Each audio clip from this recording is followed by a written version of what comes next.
Here it is.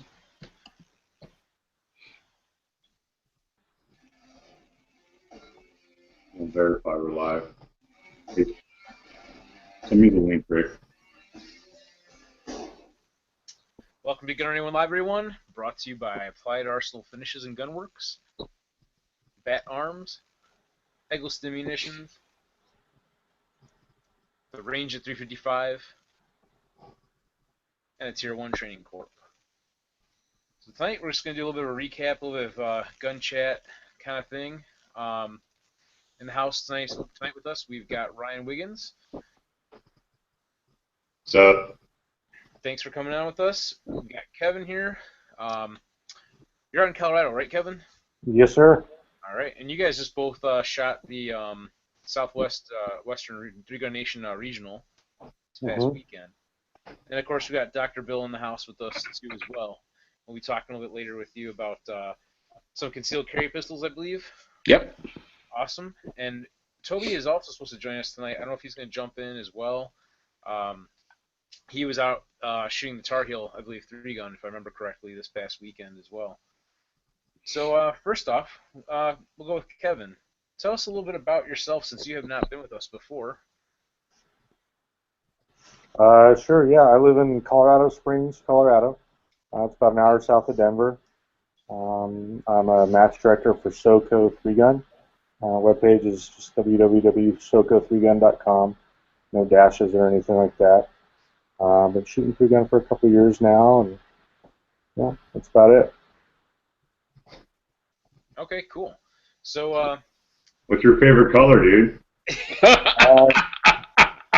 Red, maybe. Red. What's your sign, right? Nice. Do you like blondes, brunettes, or redheads? Brunettes. I like redheads, just like Ryan. Ooh. What? Oh, like the red lady from Game of Thrones? Did we talk about that in Texas? No. Oh. So, tell us a little bit about this the Southwest Regional. Oh man, it was wet. It was really, really wet. I've heard from some of the pictures and saw from some of the pictures that people posted on social media. Yeah, no, it was really wet. The first day, Saturday, man. I guess starting. What do you think, Ryan? About 2 o'clock, maybe 1:30. Yeah, about 1:30 because we were running behind. I was the only shoot. Yeah. Yeah, Mike Sexton said that we ended up getting 4 inches, I think, in 2 hours of rain. It was a freaking sloppy mess out there, man. Yeah, some of the pictures I saw, that people were putting out like drainage pipes and stuff. Yeah, man, that staff worked their butt off. They ended up putting out a bunch of like 1 and 2 inch like little teeny PVC culverts, and they ended up putting a bunch. Did they truck that dirt in, or where did they get that dirt from, Ryan? Yeah, they went and picked it up. Yeah, they put a bunch of dry dirt down all over all the muddy spots, and I mean they worked their butts off getting it ready for day 2. Yeah, I think we got 4 to 6 inches of rain that first like 2 hours. But over the course of that night, I think I read that they got like 12 inches of rain or something ridiculous up there in the high country. I actually just Googled it, but it was a lot of rain, man. If that would have happened in Arizona, like usually when it rains, we get a couple fatalities, but if we got rain like that, there probably would have been a dozen dead people. Yeah, man, I've never seen anything like that. I can't believe, A, that they kept the maps blowing, and B, that they recovered as well as they did. I mean, we were delayed pretty bad the next day, but, I mean, that didn't matter, man. They still pulled off 5 stages out of that, and they still managed to get us all through it. It's pretty impressive, actually. That's what I was telling Pete and Chris Cannell that, it was kind of cool to see the way that the 3-Gun Nation team dealt with that kind of, I want to say, catastrophic, Where's all that noise coming from? Somebody's in. Damn it, Toby. There he is. Toby jumped in with us. Toby, you got a party going on over there? No? That you know about? Can you hear people? We hear you. It's all good. But no, I was saying it was pretty cool to watch how the Three Gun Nation team handled something like that. Because you got a match of 250 competitors that traveled from around the country, paid a lot of money to go, so they're not just going to give up. And it was definitely a learning experience because as a new match director myself, I haven't had to deal with anything like that, but watching them was definitely a learning experience. I offered my help and they wouldn't take it. They had it. I was a competitor. But watching them, I mean, they had guys driving to different cities to go get stuff to allow us to shoot the next day. Unfortunately, they had to take 2 of the stages out, but that's because those bays they took 3 or 4 stages out. They took 3 out. I guess the shotgun goalie just got completely swamped and they couldn't do anything about it. Yeah, which I'm pissed about because that was my only good run. Man, that was my best run by far. I took 13th overall on that stage. Oh, I didn't even look at the scores, but yeah, that thing got washed away, and the other bays, that they got flooded. So it was definitely interesting, and they did a great job. I'm sure there's some people that were a little disappointed with their experience, but there's always that other side, the glass half empty people. But it worked out. It worked out pretty good. They did a great job, especially Blaze. You kiss ass. The Hey, how about those squib loads? Oh yeah, no shit, right? I just can't wait to hear bacon jokes right now. He wouldn't do that. I was totally waiting for the TV repairman and the bacon bit. For those that don't know, they always get on each other about that, I guess, teasing each other. So, Toby, how was the Tarheel 3-gun? Well, the part of it I shot was great. I DQ'd about halfway into the 5th stage, which was the first stage of day 2. I forgot I had a little issue with sight over bore and put 2 rounds through the aluminum frame of their bus window. And the rules there, unlike Three Gun Nation's rules on shooting a barricade, you shoot a barricade or a prop there and you're done. Oh. It wasn't a barricade, it was a bus. Well, it's considered a barricade or a prop, but either way, I shot it, I was done. I knew the rules, it wasn't anything that caught me off guard. When I saw the holes, I was like, oh yeah, I'm done. Is that rifle? Were there fake children on that bus? No. There were no fake children. There were. So Ryan, what he's saying, Ryan, is he shot the stage like a cop. Here we go. Here you go. So, by the way, here's a question: did you get any type of splashback from hitting that aluminum with that? No. The only thing that I figured out was my rifle shoots sub MOA at 4 inches. I saw those holes through the aluminum. Those were pretty perfect cutouts. Yeah. As you can see, there is very little rise from the Armalite rifle when you're putting 2 shots fast on the target. Hey Toby, how did your rifle run this weekend? Did everything work out good? It ran phenomenal. I ran some 69 grain Winchester through it, and I ran some PMC bronze, and it ran without a single hiccup. Yep, I figured. Yeah, I was really happy with it. So, what were some of the highlights of that match besides shooting the bus? Well, it was. I'll tell you this much. It was truly. And somebody told me it was going to be this way. It was a match set up for the advantage to be to the rifleman, and almost I'd say 75% of the stages had rifle out to 300 yards and beyond.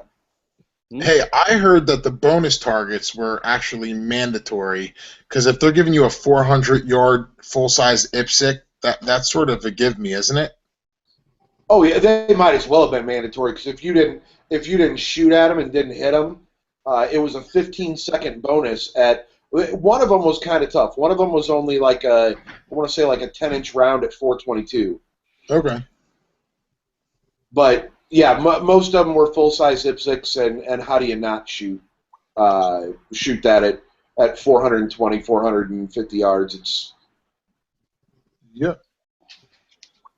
But the stages were great. There was lots of cool stuff going on. One of them, you started out sitting in a van and had to shoot through the side at pistol targets, then flip around and shoot out the back hatch of this minivan. And was this van down by the river? No, it wasn't. It was right in between like a gully and a pond, but not down by the river. But the fault lines were set up to where you basically had to stay in the driver's seat. So when you shot those out of the back, you had to flip yourself around and shoot out the back of the van, then dump your pistol in the van, get out, shoot a shotgun array, then dive back into another van and shoot prone rifle out of the back. I mean, the stages were set up phenomenally. I really enjoyed it. It looked nice what they did in between those two ponds with that gravel road where you were shooting the clays. Oh, yeah. Like 4 clays on the right, 4 on the left. Well, and if you only saw 4, you only saw about half of them. There was a lot of shotgun on that stage. Then there was some knockovers down the hill, some long-range pistol targets. I mean, you had pistol targets to engage out to 80 yards. Yeah, but those were Iron Maidens, right? I'm not sure on your nomenclature there what exactly that means, but those monster big slug. They used to be slug targets. Oh yeah, big. I was gonna say big ass pieces of steel. Yep. But yeah, the stages were great. The staff kind of gets shared between those that usually RO 3-Gun Nation match or sometimes RO 3-Gun Nation matches. So I mean they're the best in the business. Tarheel and 3-Gun Nation have just the best staff that there is. So just great to see everybody that was there, and you get to shoot with a lot of the same great people. So it was nice just to shoot a different style match, not quite as fast paced as the 3-Gun Nation matches because they actually score your paper. I'll tell you what, it was pretty interesting, and big props to Brian Corey and those guys who set up the stages at Southwestern Regional. But it was interesting when you could get such a complex stage. That's a fast burn it down type stage, but you could start wherever you want in the start box. I don't know if Ryan got to shoot those stages because they were taken out by the second day with all the rain, but it was just really cool to be able to start wherever you wanted. It made the options endless. And that's what... Sorry, go ahead, Ryan. No, I didn't get to shoot those. Damn it. Those stage 2 and 3, right? Yeah, 2 and 3. Yeah. Yeah, we didn't shoot them. That's the one thing I will say about the difference. 3-Gun Nation, tons of options. You were really limited in this match, in the Tarheel 3-Gun Challenge match, on what you were shooting. Where it was pretty laid out to where you had to shoot certain things at certain points. There weren't all the options you have in the 3-Gun Nation matches, so I did miss that. So how did our buddy Joe do? Joe had his best finish in a major ever. I believe he was 68th. Joe shot a great match, but one thing I'll say is that match was Joe's style, with the emphasis being on that long-range rifle. And Joe being a DMR and PRS shooter, that match was built for his speed. Awesome. And another thing, Joe is about one of the smartest people on the face of the planet that I've met when it comes to helping you set things up. We went out before the second day and spent some time at his range with him helping me really learn how my rifle was hitting. I fancied myself a pretty good rifle shooter. And then he took me out and showed me some things about that Vortex Strike Eagle optic and how to get it really dialed in. And I'm pretty comfortable with that gun now, and that's thanks to Joe, and it's because he's phenomenal with a rifle and getting it set up. How was that tower? That tower's pretty cool. It's pretty cool. So you just basically shot prone off of it? Yeah. Yeah, it was all prone. But he's got all kinds of props out there too. He's got a 3-gun nation barricade folded up that he can set up there. That's cool. Yeah, is it multiple levels? No, his tower is just one level. Okay. You guys had some pretty good weather down there too, huh? The first time it didn't rain down at Tar Heel, and we got killed with rain in Texas. Yeah, I felt bad for some of the people, not so much you, but but yeah, I felt bad because I was worried about you guys with some of the weather that I saw. Hey, since this was your last match shooting one of those JM Junk Pros, I thought it was funny that I was watching this guy shoot and somebody else was ROing, and I heard a and I thought it was a squib, but the guy pulled the trigger too fast the second time. I think he was on Ryan's squad, and Yeah, that was Mitch. he abandoned the shotgun, ran to the rifle, and I stood there and said to him, I got good news for you and bad news. Good news is you won't have to shoot this piece of shit anymore. Bad news is you blew your gun up. But that was crazy to see that squib load with a slug. That was actually the third squib load that we had on that stage. First one was caught. The second one fell like 10 feet out of the end of the barrel. And this one never made it out of the barrel, and the next one pushed it out. Wow, man. Jones, that was my buddy that I brought down there. He talked to Mossberg today, and I guess that Mossberg's setting a new barrel, so he's still shooting the Jam Pro. I was gonna say he's still shooting it. Yeah, That was the Mossberg thing. I'm pretty sure it was a wet ammo thing. He says the ammo was dry, but it was so rainy and humid. I mean, yeah. I looked at the box afterwards. I asked him about that, and he gave me the box. The box was a little moist, but wasn't wet by any means. But a lot of people were racking the shells out, and they were going in the bottom of barrels. Like, I don't know if the stage up on the hill 1 or whatever, 3, 4, where the 3 slug targets were with the poppers. I'm not sure if they got rid of that or not. But yeah, when you racked it out, there was some water in the bottom of the barrel. People like ROs or whoever were just racking stuff out and then picking out of the bottom of the barrel. Slugs aren't self-contained, so the second they get in water, they're destroyed.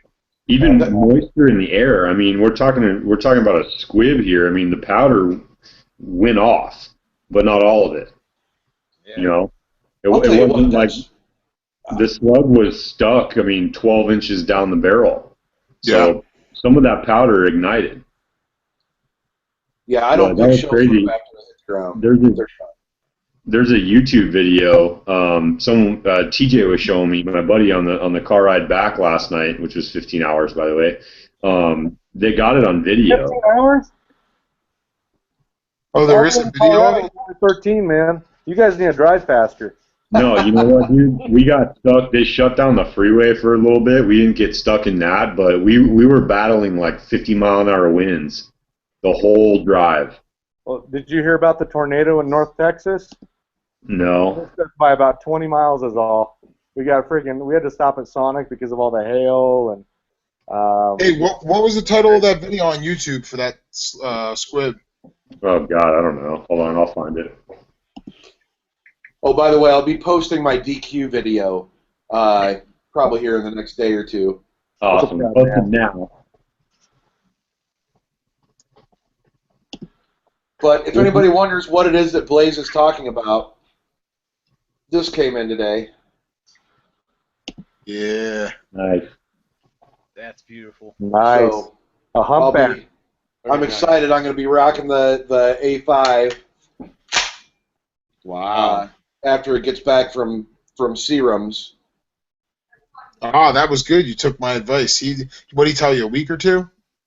He told me 2 weeks, and that's plenty of time to get it geared up for the regional down in South Carolina. And what are you having Jeff do to it? He's going to do. I didn't know. I didn't think you could do it. He's actually going to weld the lifter on it. Mm-hmm. I'd be careful on that. Yeah. He said that he's got it figured out to where he can do it. Okay. I wonder if he's going to mill some out of the center, like a slot, but then just, take out what he's going to add. Yeah, that's kind of what I've seen done too, where they weld all the way in and then kind of just do a little teeny tiny half moon on the tip there. Yeah, or take like a vertical down the center of the lifter. Okay. Yeah, but he's going to open up the load port. He's going to do the bolt, trigger, rear sight. Trigger's pretty sweet on that. What did you do the drill bit method, or are you going to use the Greg Jordan measurements I gave you? Well, I'm going to have him do all that. I'm going to have Jeff do all that. I figured it was one thing to start messing around on a $600, $650 Mossberg when I had it, but starting to do my own work on a $1,300 to $1,500 shotgun, I'll pass on that. Yeah, that makes sense. I was wrong. Before I said that it was Mitch that had that squib, it was Jeff. I'm sorry. It was Jeff Jones. But for anybody that hasn't seen what this does, I know this is probably going to be old hat to a few of you, but one of the reasons why I'm going with this gun is I have a bad habit when I'm shooting of my gun ending up like this because I can't count. Blaze entered cop joke here. But with this gun, when I do my quad or dual load, when I put the shell in, it auto loads, which takes out quite a few steps that I have to go through when I have a problem and run my gun dry. That is cool. You're going to really find now that you're looking to run your stages around loading dry, especially like right before a slug. That way you put that slug or whatever at the top and it auto loads the slug. But I will tell you that, and I ordered about 10 of these from 2 different websites, so when they do come in, I'll make sure I get you one. But the latch spring is known to go bad in those guns after about 2,000 rounds. So, okay, be aware. I appreciate that. Blaze has been my A5 guru. He and I mess around a lot, but he's been instrumental in a lot of my advancement here in the last couple of years. Or in the last year since I met him, he's helped me a lot since I met him at Blue Ridge in October of last year. He's given me a lot of advice and has really helped me progress. So, on a serious note, thank you. That'll be the last one of those. Hey guys, I know my camera's working good and everything, but I do have a smell sensor on my computer, and yeah, it smells like swine. Yeah. Hey, Toby. What's that? You know that Browning, that design is like the longest, it's like the first functional semi-automatic shotgun ever. Yeah, I've been told that. Say that again? It's the longest what? Well, the Browning what's now the A5, that design has barely changed over the past like 100-something years. It's the longest running semi-automatic shotgun design. It was the first functional semi-automatic shotgun. It's so old. My father carried one on the job. My grandpa gave me just a couple months ago his Browning A5 Magnum. This thing is, I want to say, probably about 75 years old or so. It's pretty badass, too. What was the first one that they came out with? Like the Super Black Eagle or something? That was the first autoloader? Or what? I shoot a Super Black Eagle. Yeah, doesn't that autoload or not? No. That's like a vanilla M1. That came out in 1991, I think. The A5 is like 1895 or something. Gotcha. Nice. Yeah, it's something that I want to change. Maybe switch out of my MKA at some point to a different style shotgun. Yeah. Road yet. So it was designed in 1898, and it was patented in 1900. By you know who? Yeah. JD. John Moses himself. Yeah. Nice. Hey, Rick, Yes. Your volume is kind of low. I'll bet you, since there's something that resembles a TV in it, if you ship it over to Blaze, you could probably fix that for you. Is my volume actually pretty low? Let me see if there's anything I can do to adjust that. Besides moving me closer to my mic. Thanks for letting me know that. Yeah, let me see what I can do here when you guys are... Sorry, don't mean to hold everybody up, but... Well, since you're doing that, I'm going to go get some adult water. Adult water. Yeah, so I'm excited about the magazine tube that I have coming in for that A5 too. Where'd you get it from? I got it from TACOM. Oh. And he's going to send me the... What's that? Did you order it yet? Yeah. Because I just won one. Well, I actually used my certificate that I won last year. That's just been nice. sitting upstairs.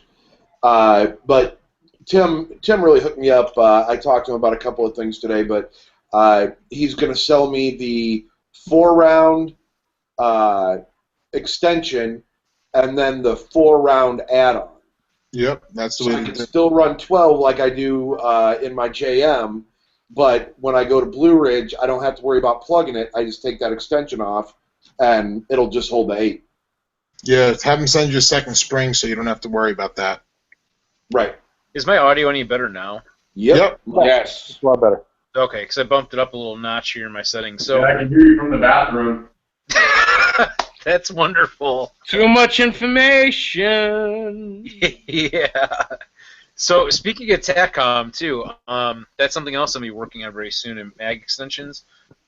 For my MK, I did pick up some of their plus 6 mag extensions that I use in my mag. So I'm planning probably the week after NRA show to address my magazine issues with it to see if I can improve the reliability of my MK, since I'm kind of stuck using that for right now for my matches.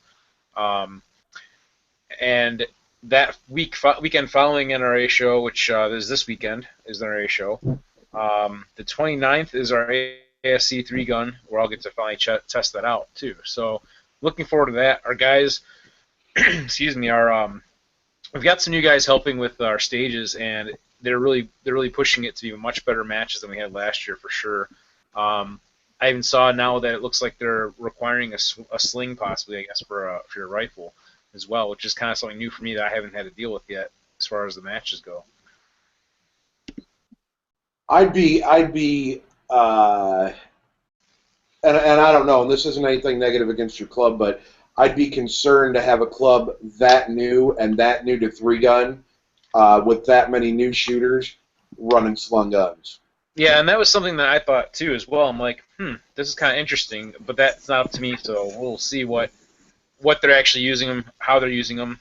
We'll find out. But I just saw that posted today that they're saying you need a rifle sling. So that was kind of strange to me as well that they would do that. But other than that, it sounds like the stages are really nice. So I'm excited about it.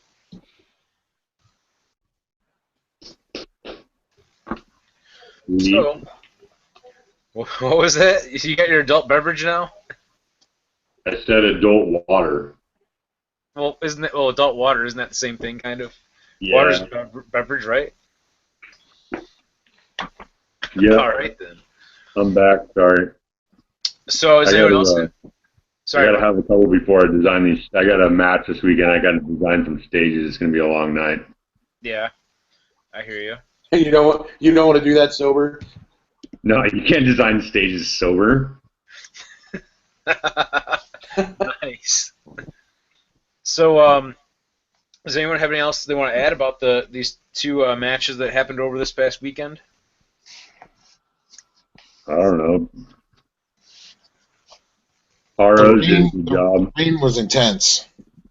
The what was? The rain. The rain? We've got about 4 inches of rain just on Saturday alone. It was unbelievable. It definitely hurt my score big time. I know I finished first out of the ROs by like 80-something seconds, and the guy that came behind me 80 seconds later, he actually beat me overall in the match after they took out some of the stages. So my best stages got tossed out, and I wound up finishing 36th. But the guy that finished 80 seconds after me overall in the entire match finished like in the 20s. So that was disappointing, but it was still a pretty solid match overall. Made some stupid mistakes, forgot to step on the activator plate on stage 7, so that cost me 20 seconds right there. But I will say, though, if we're speaking about products too, I did use my Nerd holster. That thing was solid. I really liked it. There were some people that lost guns during the match coming out of the Hunter holsters. Tail lost his. He lost his. I know somebody else who actually used the Nerd holster lost theirs. Oh, they're getting their match feedback. And that's a DQ, right? Yeah. Hell yeah. Isn't Nerd the ones that give the match feedback if you lose one? Yep. That's kind of cool. Yeah, that holster paid for itself. Not if you own the company. I wasn't going to say that. Wow. I will say this much. That was a difference in rule at Tarheel. Oh. How so? At Tarheel, if the gun is empty, then it's a dead stick. And if it hits the ground, you pick it up, put it back in your holster, keep going. Like USPSA. So you could go prone then at Woody's with a holster or with a loaded holster as long as there's no round in the chamber? Yes. Round in the chamber, that's no deal to go prone. Correct. Gotcha. That's pretty cool. Yeah. Yeah, I think this is just my personal opinion, and I know that Damon knows a lot about DMR and PRS, and I think you're going to see a lot more of his matches becoming a marksman's match rather than a hose fest, and that will be good for some people, you know. Yeah, it was definitely a nice difference for me. I enjoyed it. I enjoyed the technical rifle portions. I missed some of the hoser stages because I like a little bit of that too. But it's nice to get a little bit of everything. So it was nice to kind of change gears and go shoot some of that. Something that was interesting is they do not allow hot holstering there. I did not know that. And that cost a couple of guys. You get working in a career or whatever where holstering your pistol after you're done shooting it is a natural thing. And I'm referring to military guys too, not just cops. Before the baking jokes start over there. I didn't say a word. Oh no, I'm not thinking of you, buddy. All right. I'm thinking of Mr. Romano over there. Mm-hmm. But yeah, I know one of my friends who's a trainer, had just been doing a lot of work with some guys, and as soon as he went to turn from the window, before he ran, he went to stick his gun back in his holster, and he got the DQ. How was that van to shoot out of the back window? That must have been like a strong hand only type situation, or could you turn around enough to? I heard you turned around, shot stuff out of the back, and then you had no choice but to make one quick turn to dump that in the bucket in the passenger seat, else you were pretty much breaking the 180 and gone. And it wasn't so much a 180, but they had another RO that was slightly downrange, and they were more concerned about sweeping him, or what happened there? Well, when you had to turn around completely in that seat, so you were completely over the driver's headrest, because the targets were just too small to shoot them one-handed with any speed. So number one, it was just faster to take your gun weak hand, dump it in the bucket, and then go out that same direction, Right. straight right. I don't think I did that. I think I actually dumped it with my strong hand and then exited just almost straight backwards. But yeah, you couldn't. If you turned it all to the right with that gun, you were done. And I don't think that was just with where the RO was. I think it had to do with that would actually broken the true 180. You were those targets they had out of the back of the van were on the edge of 180 anyway. So if you moved far beyond those, you were gonna break it, and beyond that was another stage. So if you broke that 180, you were gonna be shooting right over the top of other competitors because you were up on that hill by the big pole barn where they do all the awards. How was the prize table there? Prize table was good. It was good. They had quite a few guns. They had a lot of stuff. Great sponsors out there. A lot of mutual sponsors that you see at both places. But then they had some that you don't see so much at the Three Gun Nation matches, like Troy. Oh, cool. Yeah, it was cool to see. They gave out some cool trophies from best targets that were actually AR-500 steel, and that was the trophies. But you can shoot your trophy. What's that? Yeah, you can shoot the custom paint right off it. Which, well, if you know your height over bore, you can hit it in the right spot. I guess it won't matter. That's right. Yeah, don't you know what? At the distance that I shot it at, I wouldn't really have to worry about that. I would be dead on. He'd be stubbing away, as you said. At 4 inches. Oh man. So, yeah, that's awesome too that they have that. We're actually gonna have some gunfire targets steel to give away at our matches coming up here this year. Nice. As well. Yeah, it's part of our prize table. The Carl Schultz design. Yep. Who's I think he's still driving back actually from Texas right now. Probably. Yeah. Dude's got like a 25-hour drive. Yeah, that's a long haul for sure. It's a long, long way from home. Yeah, I was actually here. This was pretty screwed up. So I roomed with Tony Baquette, who was another RO, and we didn't get back from prize table until, I don't know, 12:30 or so. Couldn't get in our room. The lady who was working the front desk, she was half crippled. Took her about 20 minutes to walk from the front desk up to our room. Told us that our card reader didn't work because it needed new batteries. So, I remember that. We were trying to find new batteries. Yeah, she walked down to the front desk. 20 minutes later, got back upstairs. Then she said that 2 of them were old, 2 of them were new. So another 20 minutes, I fell asleep in the hallway. Finally got in the room at about like 2:45 in the morning. We showered real quick and jumped in the car and headed to the airport.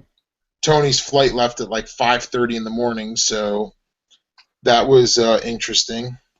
I actually flew out of New Jersey too, which was pretty scary with 30-round mags and everything, and I shipped those down and came back with them. But yeah, definitely got searched my bag and there and back. It was a good time though. Yeah, that's awesome. Yeah, I remember running around. I don't remember too much, but we were running around looking for batteries for you for a while there. Yeah, I felt like shit, man. I was sleeping in the hallway, and Tony said, well, we'll just take the door off the hinges. And I said, yeah, knock it over. And the lady said, oh, no, I put too big of a hole in it. And I said, no, it'll only be .356. It won't be that big of a hole. Nice. So we were also going to talk with Bill. You were going to talk about concealed carry pistol or something, right? Yeah, I wrote a column. I wrote a column a couple months ago for Combat Handguns. Fortunately, it was the last thing that I did for Harris now that they're out of business. And I talked about the 5 top concealed carry pistols right now, strictly by sales. Right. Okay. Strictly by sales. Okay. Smith & Wesson Shield #1, and I just ordered my Performance Center ported shield. They told me I ordered a SHOT Show. They told me 6 months, so we'll see. Maybe by July. And this one is #2. This is the Ruger LC9S. Now, the original one was hammer fired that I had that I put about 3,000 rounds through, and the magazine release no longer released. So, because it was a Davidson's gun, I got this one as a replacement. Gratis Sans Zero, however you want to say it. It's a black nitride stainless barrel, obviously polymer frame, and a steel slide. Again, being striker fired, the trigger pull's only about 4.5 pounds, and it takes 7 or 9-round magazines. Those are the 7s. I have about 8 magazines for this thing. These are the 9-rounders. You see the extra butt on the bottom with the 2 rounds. Yep. And gives you 9+1 and a very, very compact concealed package. This is what I carry every day. What kind of hollow points are you running? I got a couple of different ones here. We've got the Federal HST Hydra Shocks in the 9-round. Then we've got the Critical Defense in this 7-round. We also have 8 of them in here. And then this is the Fiocchi Monoblock EMB round. I'm going to try to get it up in front of the camera. Can you guys see that? Yep. Was that a filled center on that? Yes, it is. And I fired this into gelatin at our outdoor range in the desert here. And let me tell you something. It goes in small. It comes out like a golf ball. Nice. So that's really what you want in a hollow point in a self-defense round. You want good penetration, and if you're going to get an exit wound, you want a very large hole so that there's not a lot of energy behind the bullet once it exits. If not, preferably you'd like to stay in who you're shooting at. Right, Tobin? Well, you got to hit him first, though. Yeah, well, I hit him. I hit him. Thank you. I hit him. No. You might have misunderstood. You were talking to Toby like it'd be better if when you shoot somebody. I was just thinking Toby's got to hit him first. Oh, that was a cop joke. I got it. That was a cop joke. All right. See, us military guys, we don't miss. Let me give you a little preface on where this all comes from. Joe Burdick started this entire thing. I don't even know how you could throw Joe Burdick under that bus, other than the fact that he introduced us. We were squatted together. Blaze and I were squatted together along with Joe down at Blue Ridge Mountain, the Blue Ridge Mountain 3-gun championship last October, and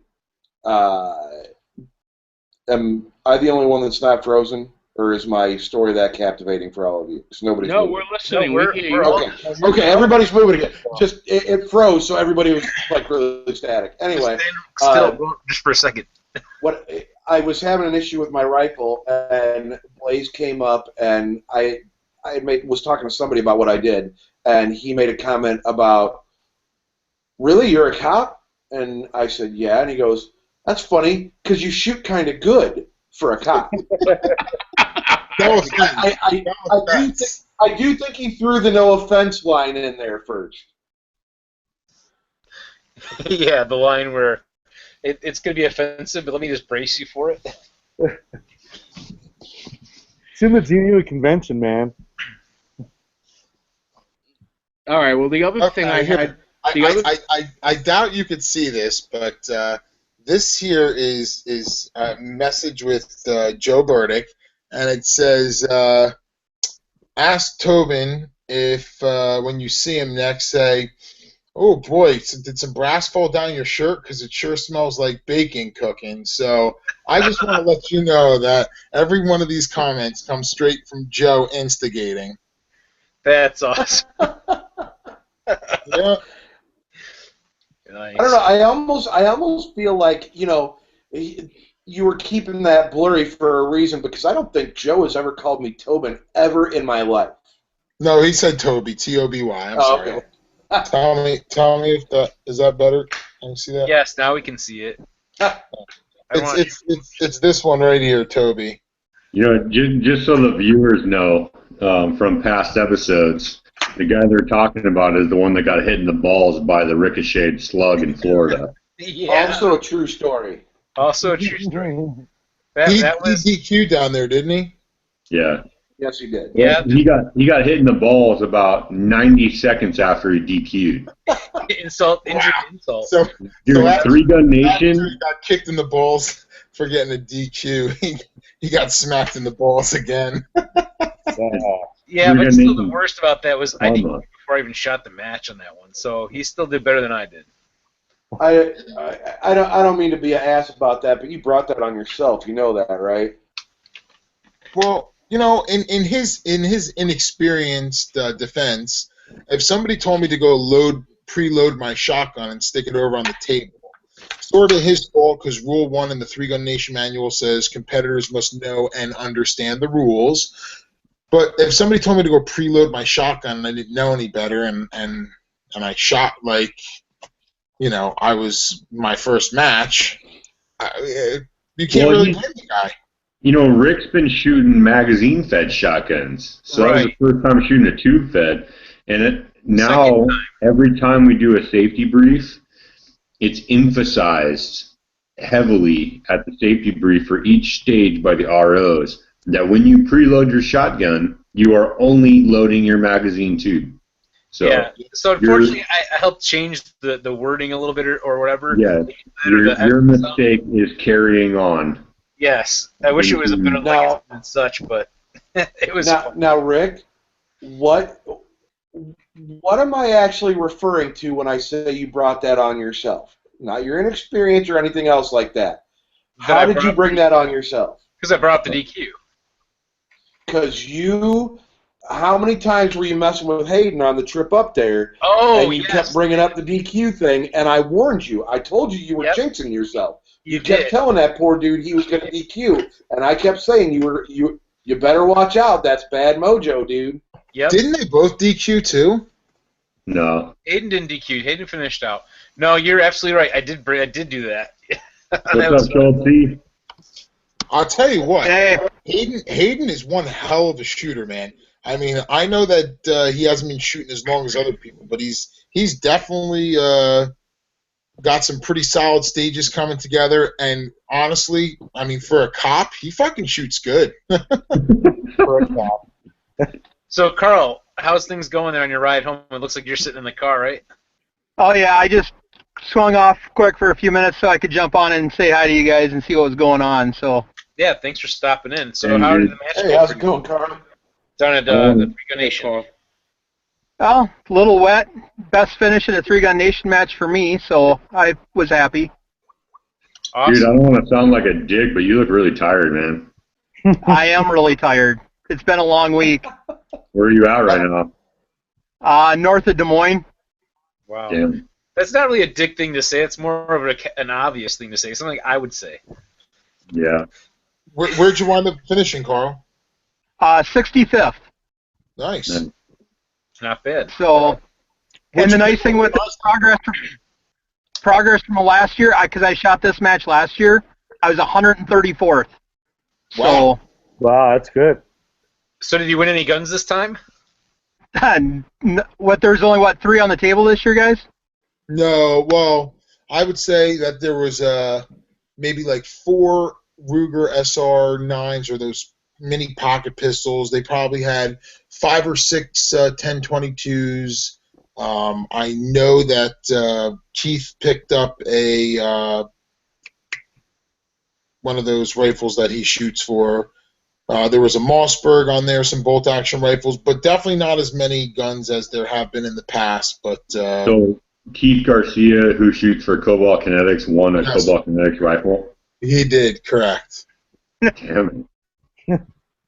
Yeah, that was pretty impressive. I mean, him and Nick went at it, and I think Keith got Nick by 0.3 seconds or something like that. Oh, yeah. John was right there, too. That's crazy. Nice. Carl, what did you think the hardest stage was that you shot there? Did I shot? Yeah. For me, I guess the hardest one was I had to reshoot 6, so that became the hardest one because I had to get mentally into a reshoot. So we were running behind because I shot at day 2. So it was a hurry-up thing. I was shooting second to last in the squad, and we get to the end of my run, and the plate rack's down on 6.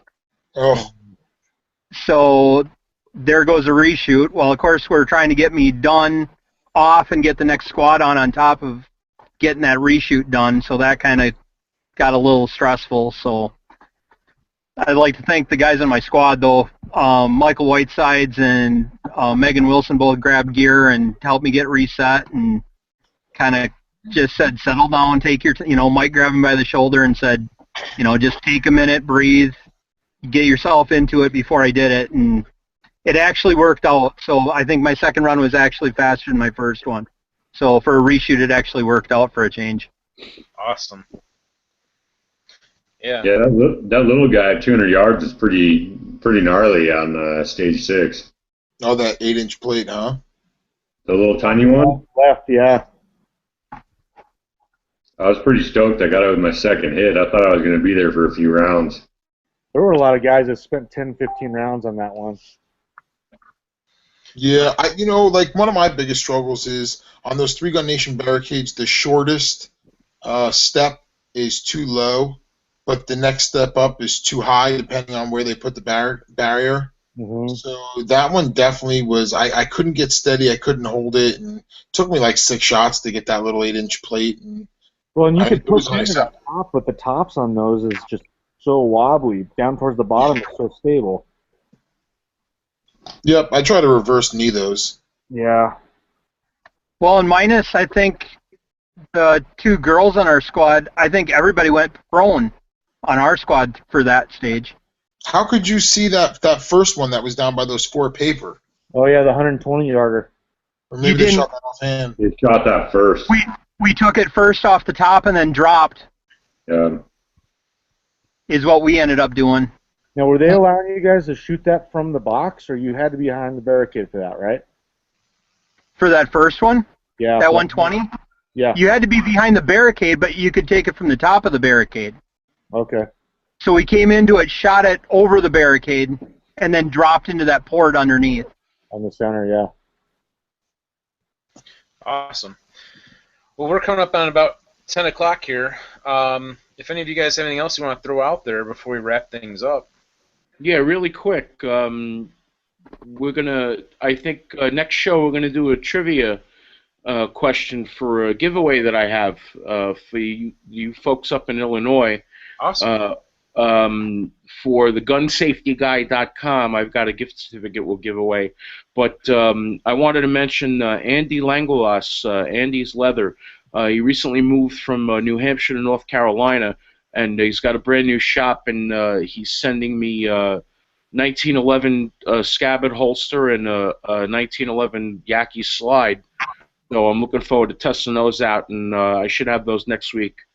Cool. I should be able to show them off next week on the That's cool. And we've hangout. got NRA show this weekend, which we're going to be mapping out and do some coverage. You're gonna, even though you're not getting to go, you're going to help me with some of that too. So we'll be working on that together. Looking forward to that. Got some places for you to stop if you got the time. If not, I'll shoot them an email and let them know next time. But I know I got a bunch of invites, and I'm sure you got some of the same ones and some different ones. Yeah, and that's the thing. Like, unlike the SHOT Show, NRA show is only a couple days long, and it's a little different scenario, but we can still get some coverage there as well. Mm-hmm. Products and things coming out. Yep. So, again, any of you guys want to mention anything? Blaze? Hey, when is the South or the Eastern Regional down in South Carolina? When is that? 19th, 20th, I think. Next month, right? Yeah. June? Yep. 18th and 19th. Perfect. Okay. So, Carl, you got anything you want to throw out there? I know we've got you coming out in just under 2 weeks. Yeah, I'll be down to the club in 2 weeks for that match. So Awesome. bringing the rest of the steel along. So yeah, and I will be out there. I should be out there on Saturday. So depending on how the timing works out, maybe I can help you unload some of that stuff and everything while we're doing all of our setup. Whatever we gotta do, we'll figure that all out. I'm sure we'll have a bunch of people out there. So Again, thank you very much for your support for Aurora Sportsman's Club and for being on the show and everything that you do for everybody in the community, for hanging out with us and all that, too. So, thank you. Oh, you bet. Thanks for having me. So. Always. Kevin, you got anything you want to throw out there? Yeah. I'm going to throw out that we've got only, look at the admin page right now, we have 4 slots left for the SoCo 3-Gun Championships, or the Colorado State 3-Gun Championships. If anybody's wanting to shoot it, it's pretty reasonably priced match, $175. It's July 9th and 10th. And you just go to SoCo3gun.com, click on the menu button, and you'll see where it says Colorado 3-Gun Championships, and click on there to register. Yeah, we only got 4 slots left. Hey, we're coming up there, man. Yeah. What's that, Blaze? Are you no, I'm not signed up to shoot it, but man, I'll tell you what, June's going to be a lot of travel for me. I'm going to be in Vegas one weekend, the next weekend down at the Clinton House, and then the very next weekend I'm back at Woody's for War Sports. So I might have worn out my my matches for that, my major matches for that 2-month period. But I'll take a look at it. Maybe I'll try to get out there. That's cool. Cool, man. You're going to say something, Blaze? No, I'm just trying to figure out what the possibilities are to shoot in June. I know that I've never shot at the Clinton House, but I heard it's pretty good, so I might try to get down there, see what happens. Yeah, it's a nice facility. I've actually been out there and have shot there. Where are you at, Blaze? I live in New Jersey. Okay. Because as I say, Nordic's the same weekend as Warsport, too. The Tri-Gun match in Minnesota. Yeah. Blaze, where in Jersey? I live in Hunterdon County. I live right on the border of Pennsylvania. I know where you are. I'm from the Bronx, but we used to have a timeshare in Poconos, so I know where you are. Nice. So, Ryan, you want to mention anything, too? Yeah, I just hope Schulte drives okay. Kind of worried about you. I was worried about you driving across the country, man. Drinking monsters. Drink some. I'm only putting in another half hour. There you go.